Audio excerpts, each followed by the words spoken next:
On February 4 of 2021, we lost Don Clements and Rock Palermo in a perfect Cessna 182 on a perfect day and under perfect weather conditions. Don was a new pilot, but he was a very good pilot, and Rock was a very experienced flight instructor. Why? It's now been 65 days since the crash, and knowing what I know now, I know that if this had been me as CFI in that plane, I'd be just as dead. And if this could happen to me, then it could happen to you. Without a doubt, this is one of the most difficult stories that I've ever had to tell, but probably the most important. As best I can, I have to explain this, and once you see it, you will know exactly what happened. I have to change this. So I'm just one guy with a banjo, but I won't stand still. And I want you to hear my heart. This is about learning to let go.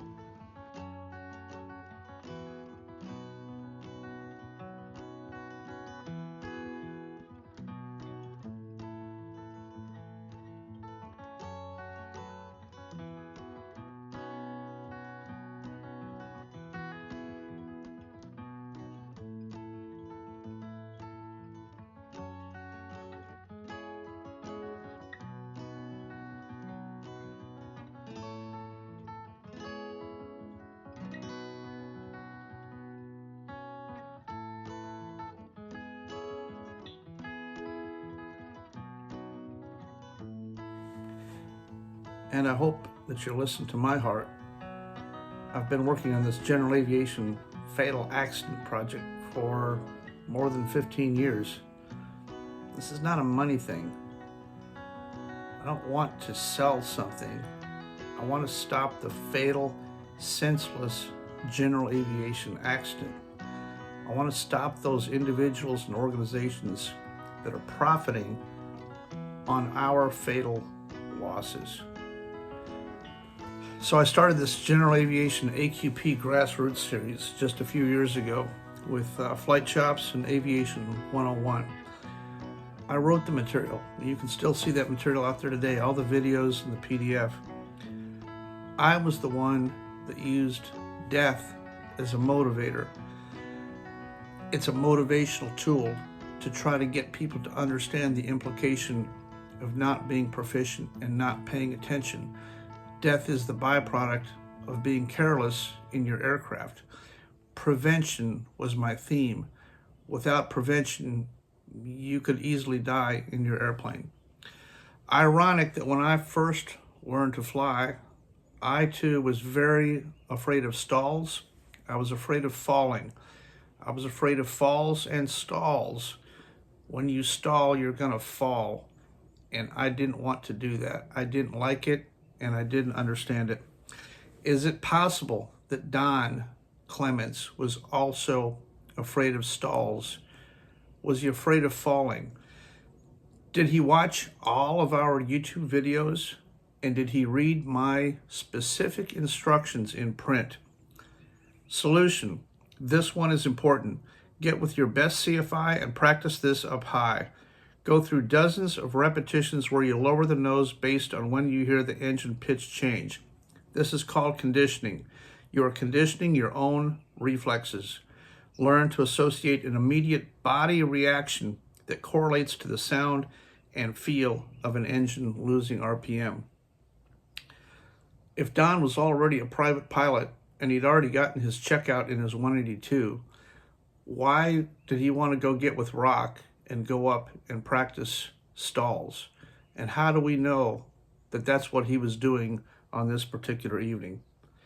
In my contact with family and friends in Louisiana, I went down there to offer my explanation and mostly my apology. At that time, I really felt like I was a part of this and a piece of the puzzle here. I gave him specific instruction to go out and practice number 11. And while I was down there, I got my cardboard and my Sharpie, and I'm going to use my banjo and my cell phone because that's the only two tools that I have to explain this. But in the process, I went to Louisiana because I felt like I had to come clean. If there's any part of culpability in this, this one became very important to me.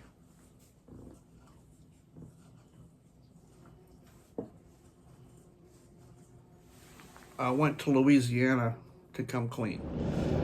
Saturday, March 13, on the way to the airport. February 2, 2021, Cessna 182 crash in Louisiana. And today we're going down to visit family and friends of that crash. It's because of this piece of paper right here that I have. And I'm gonna pull over and read this.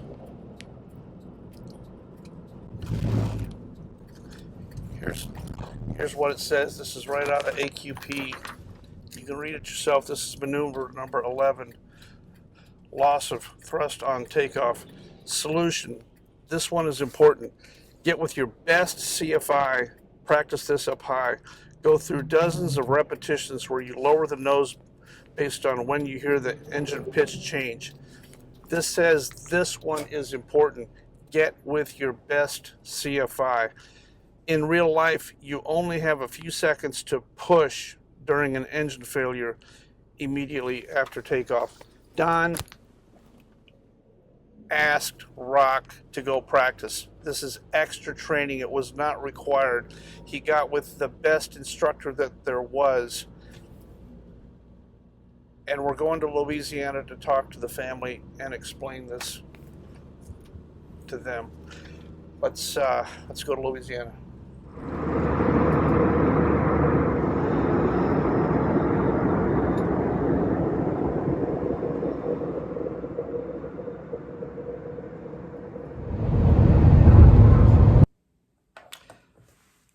I spent most of the first day in Louisiana visiting with anybody that I could. Family, friends, fellow pilots, witnesses to this crash. I probably spoke with at least 20 people. Most importantly, I learned, even though Don and Rock are no longer with us, I got to know the pilot personality of each. What was the pilot personality of each? Well, I can tell you firsthand from the information that I gleaned, I think Rock was a very relaxed, experienced flight instructor. Much like myself at 3,800 feet, he had a habit of flying with his seat back, very relaxed, and hands not near the controls. Much the same as I would. At 3,800 feet, I'm not really afraid of anything going very bad wrong. He probably had his seat slid back, and looking at the ADS-B profile on the north heading, they had cycled through many baby little bitty stalls, and then they climbed from 2,000 to 4,000, maybe in anticipation of practicing or attempting a very deep stall.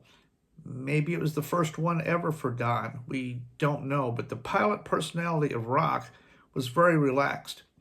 The pilot personality of Don, from everything I can tell, was a new pilot, maybe a little bit of a fearful flyer, as was most of us are. Don was a human being, and I don't fault him for being fearful just like I was.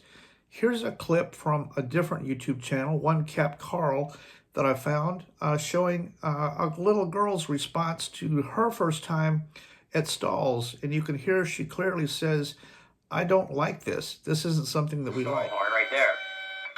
Now, if we keep trying to fly, here's what happens. Wow. Okay. There's the stall. Dad, Yeah, that's it. Okay, this is how we I don't like playing with that. I get it. I get the message. Sunday, March 14, 2021. I'm down here in Sulphur, Louisiana. This is probably the most difficult aviation situation I've ever encountered. And it leaves me this morning at a Walmart trying to figure out how to illustrate what happened. And I'm here at Walmart. I'm fixing to buy a Sharpie marker and a piece of cardboard to explain the most significant GA crash that I've ever encountered that we have to learn about. I spent all yesterday afternoon with one of the families from this 182 crash. Without a doubt, this CFI that was lost, his name was Rock. The takeaway that I got from the family is that if there was any one thing that Rock would have wanted, it would be for others in the future to learn about what happened and to use this as education for others. Now I'm left with the sensitivity of this particular accident, and with the most respect to both families and honoring their privacy, I gotta find a way to tell this story to honor both families equally and yet explain fully what happened here so that you can understand it. And I'm going to attempt to do it with this marker and this pair of pieces of cardboard here from Walmart in Sulphur, Louisiana. Total budget $4.17. When you see this, I think you're going to agree that the marker and the cardboard was money well spent. It's the only way I can think of to get this started.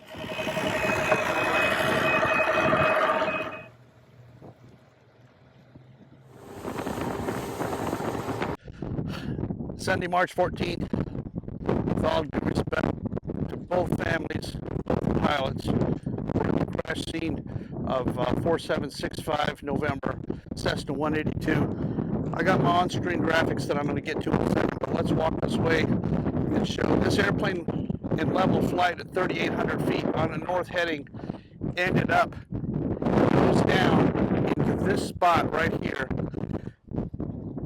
hitting the dirt at about, I'm guessing 240 to 260 indicated. It went in.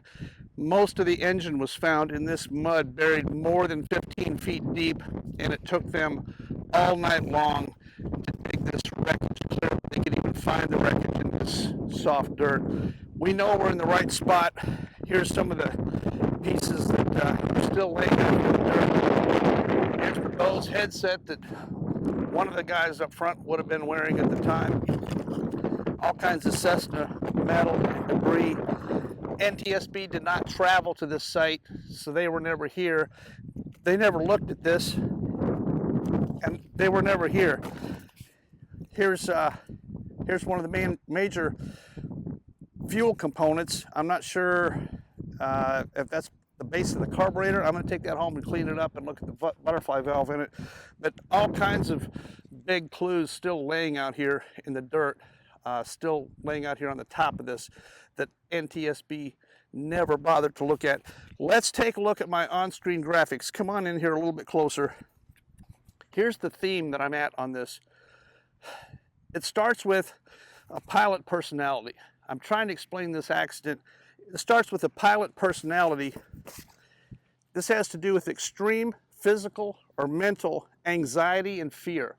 Anyone can be afraid of stalls.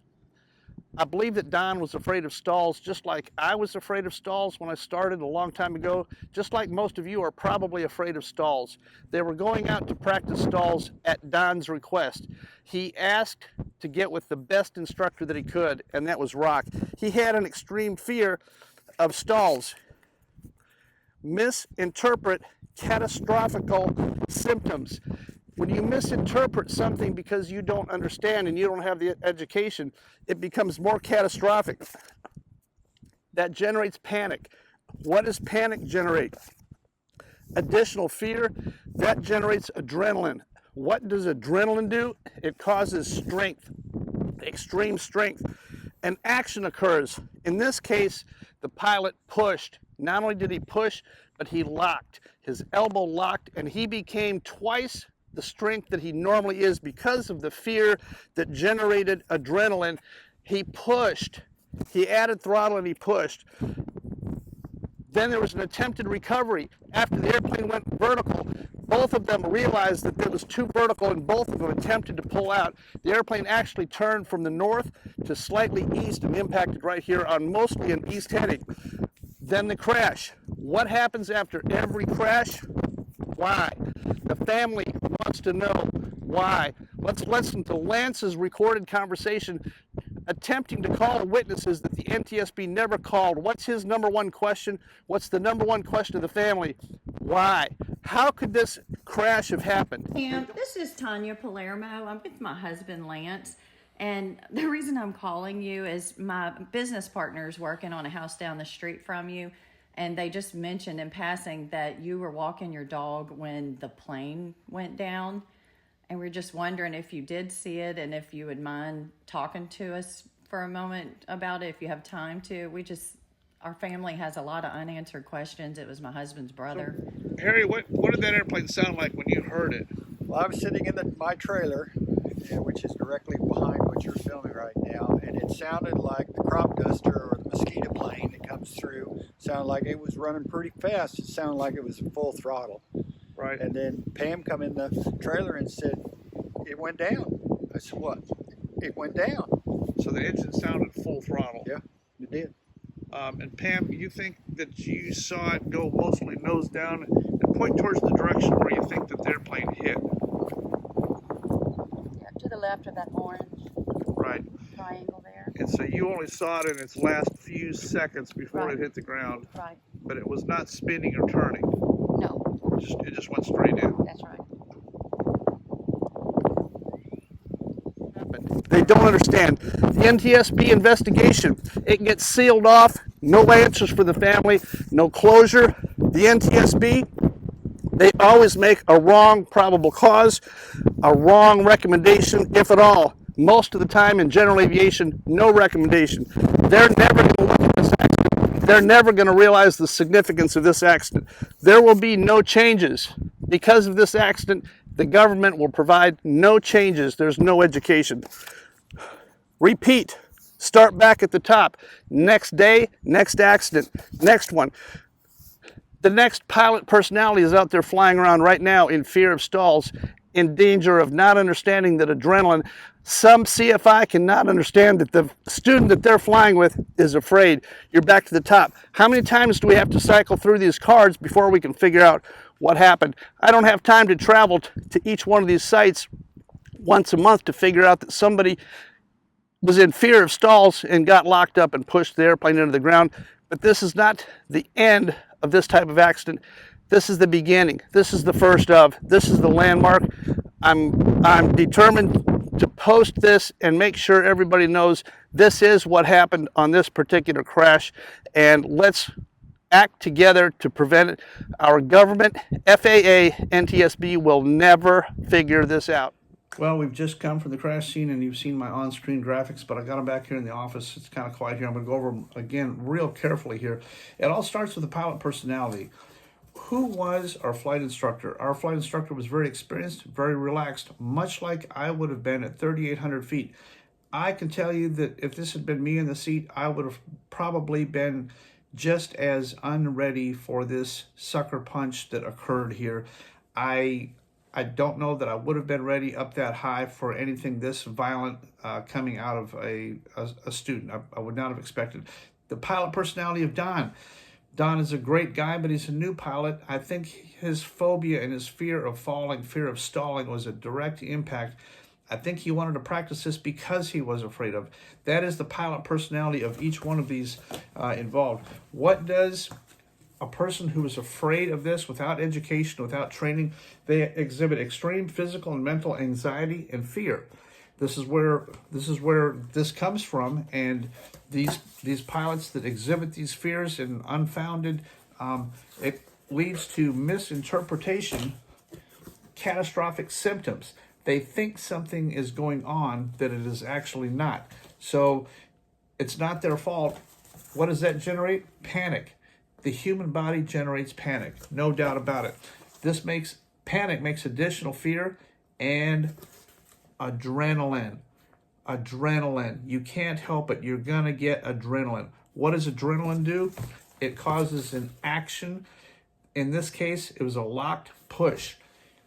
This yoke with both hands, as instructed, we pushed it and we held it, and it gets locked. It took It took Rock a full 12 seconds to get the throttle off and get him unpushed from this, and Don didn't even know that he was doing it. There was an attempted recovery by one or maybe both individuals at the very end, an attempted recovery. What happens after that? They didn't make it. A crash. What happens after every crash, every single time? Why? Everybody wants to know why. This one is most profound because this is not the last of this series. This is the first. Why? Is because we don't have the education for the new pilots in this area of being uncomfortable. They're not briefed, they're not ready, and they don't understand stalls, they don't understand falling, and it can very much lead to this. After this, every time it's an NTSB investigation, or in this case, the lack thereof. Never traveled the site, never picked up the stuff out there, didn't interview the witnesses, didn't talk to the same people I did. Did you talk to the NTSB? I did not. I was told they were gonna call me, so I spoke with the guy with the SAA. Okay. And he told me that I was gonna be getting a call from that agency. Okay. Following his comments, because he called me, then he called me right back and told me that, and I never did get a phone call from him. NTSB would have never, ever figure this out. They're gonna reach the wrong probable conclusion, or and they're gonna give a wrong recommendation. Oftentimes in general aviation, because it's general aviation blood that got spilled, no recommendation at all. General aviation accidents are not worthy of a recommendation from the NTSB. What's the net result of all this? No changes. There will be no changes because they can't figure it out. They didn't offer a change. They haven't done anything to make a change. What happens after this? We repeat. We just go back to the top, and it's a brand new cycle, a brand new day. After we repeat, we're back to the next pilot personality. Who's the next guy flying out there right now with the next CFI that doesn't know about this, that's not ready for this, that the next pilot personality, this stack of cards is ready for the next guy, and it's going to happen. And in the end, we learned that most likely the throttle was closed. They were practicing stalls and not loss of thrust on takeoff. Here's a picture of the actual throttle body as I found it after I cleaned it up. The valve was closed, the throttle was closed. They did a stall with stall recovery, and they added power. The witnesses both say they heard the power come up, and then they heard the throttle close, and it backfired, sounded like a gunshot. I guess because all I heard was like an engine just rev up. Yeah. Like I should have been seeing the boat, but I couldn't. It wasn't making sense to me. Right. Because I just heard this engine just take off, like it went from nothing to this loud, like it was taking off. That's what I thought a boat. Okay, And yeah. right after I heard it, like the engine was still revving up, and then I heard a couple of pops, and it sounded like, to me, I thought it was a gunshot at the time, because again, I'm thinking a boat, then I hear the pop, so I'm thinking, oh wow, maybe they're jumping up some birds and shooting them. Right. Maybe on the other side of into Big Lake or something right there. Right. But the noise was coming like more from my backside. Okay. But I never really looked back, because by the time it just all happened within literally 8 seconds or less. Oh wow, wow. So I'm hearing this, and it's not adding up. It's not adding up, and then suddenly I see the airplane is coming down in front of me. Did it come? Was it nose straight down, or was it kind of at an angle? No, man. I mean, it was straight down. Okay. Okay. It So was like straight totally down. Like, vertical. as soon as I saw it, I knew it was gonna wreck. I mean, it just did me some weird feeling. It didn't feel real. Well, you must have saw it. It must have been only about 100 feet up in the air, 200 feet up in the air when you saw it, huh? Yeah, it was, because I never looked up, and I had a baseball cap on forward. Yeah, right. Kind of blocking my view, and I was kind of just looking, parallel to the horizon, looking for a boat. Oh, yeah. So by the time I saw it, he was, like you said, maybe a couple hundred feet. I mean, it Right. was only a handful of seconds from the time I first saw it to impact. Well, when it hit, you didn't see any smoke or anything like that come out. Just mud and debris. That's it, man. I thought he crashed, because I'm not from the area, and I thought Big Lake was like right past that marsh. Right. I thought he actually went into Big Lake. Okay. And went in the water, because that's how big the splash was. The throttle was closed. The witnesses heard the throttle go closed. The throttle body was found with the valve closed, mud on the input side and nothing behind the valve. The valve was closed, or mostly closed, at the time of impact. We have got to do a better job on education. I've gotten with both Josh at Aviation 101 and Steve at Flight Chops. Each has agreed to do a additional video emphasizing the things that we learned off of this. Steve is going to take an extra 300 up in Canada and talk about the spinning disc concept on this 182. When you pull the power back with the propeller control full forward, at that speed, the propeller becomes a spinning disc. It's actually blocking the airflow going over the elevator. My question to the industry is, standard upset recovery, nose down for general aviation. Could you recover better with full power or less power? I'm not an aerobatic pilot, and I'm not going to go out on a limb and give you a conclusive answer to that. All I'm going to say is that I don't know. My best guess is that recovery with minimal altitude loss with an aircraft at or above VNE and the Earth coming up quickly, I think you would stand a better chance of not hitting the Earth with full power. That spinning disc effect blanks out a large portion of the airplane and there is no airflow to the elevator. So I've been trying to think of a way to illustrate this, and since I got back from Louisiana, I've been looking for a Cessna 182 within a few serial numbers of November 4765 November. I couldn't find one until today. Happened to be up here in Zeeland, Michigan. I walk in. Here's this 182 with the three-bladed prop within a few serial numbers of 4765 November. Then I'm thinking, what does this three-bladed prop look like? The spinning disc thing. If a disc is spinning on the front of the airplane and you have propeller control full forward but throttle at idle at high airspeed, it's a spinning disc. How much airflow is being deflected, and what's the radius of the prop compared to the horizontal surface and, in fact, the entire tail? So off I go to Home Depot. I'm going to buy some building material, get out my X-Acto knife. I'm going to build a spinning disc for this airplane, and that's what I ended up doing. What's it going to look like?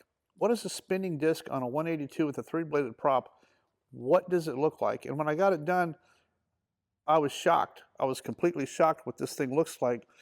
So I've installed a spinning disc onto an airplane, and here's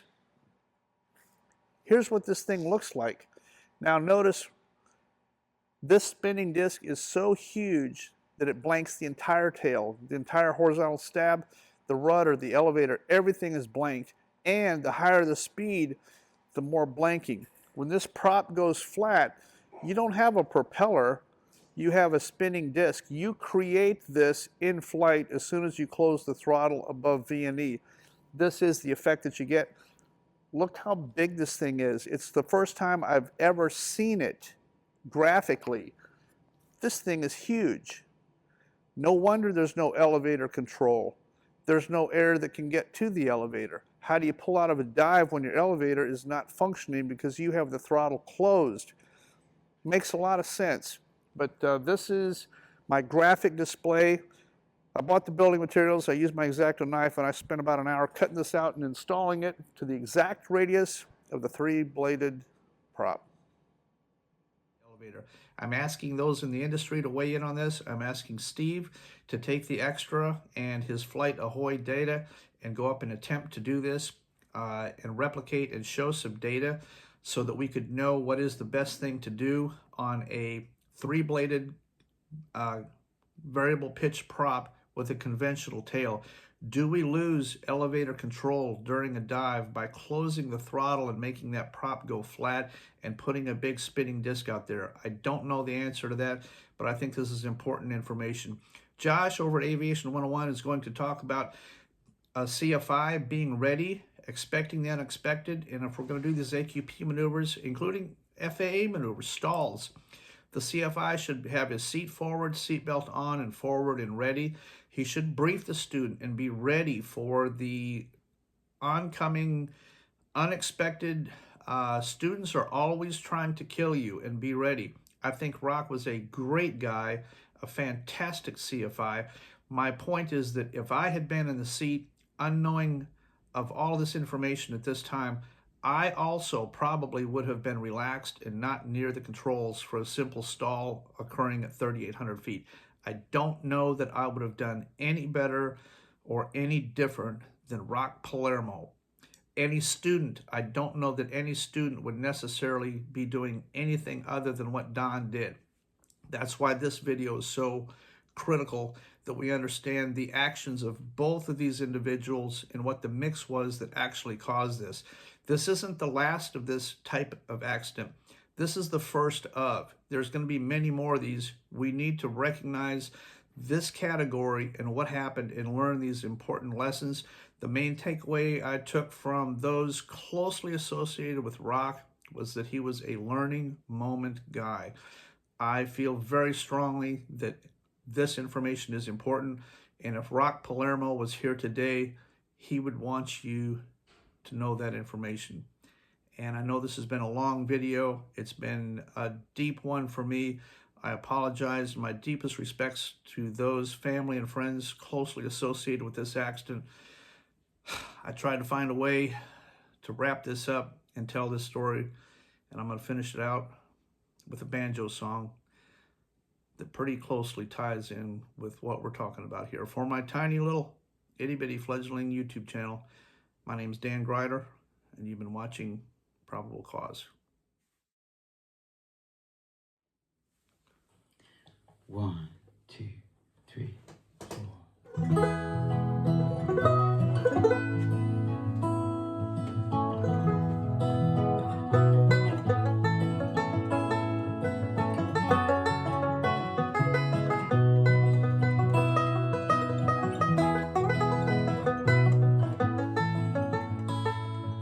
But nothing's gonna change while you're standing still.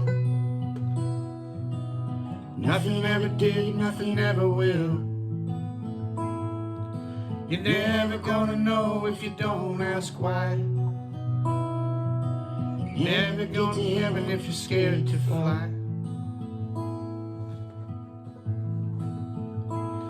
But if you close your eyes, you may see.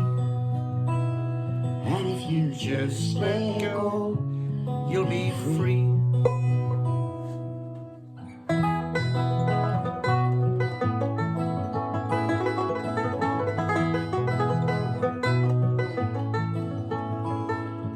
For nothing begins while you're holding your breath. You're never gonna swim with the weight on your chest. No, nothing ever came from waiting in line. No, heaven never waited for the perfect time. But if you close your eyes, you'll see. And if you just let go, you'll be free. And if you hear your heart, listen to the wind in the trees. See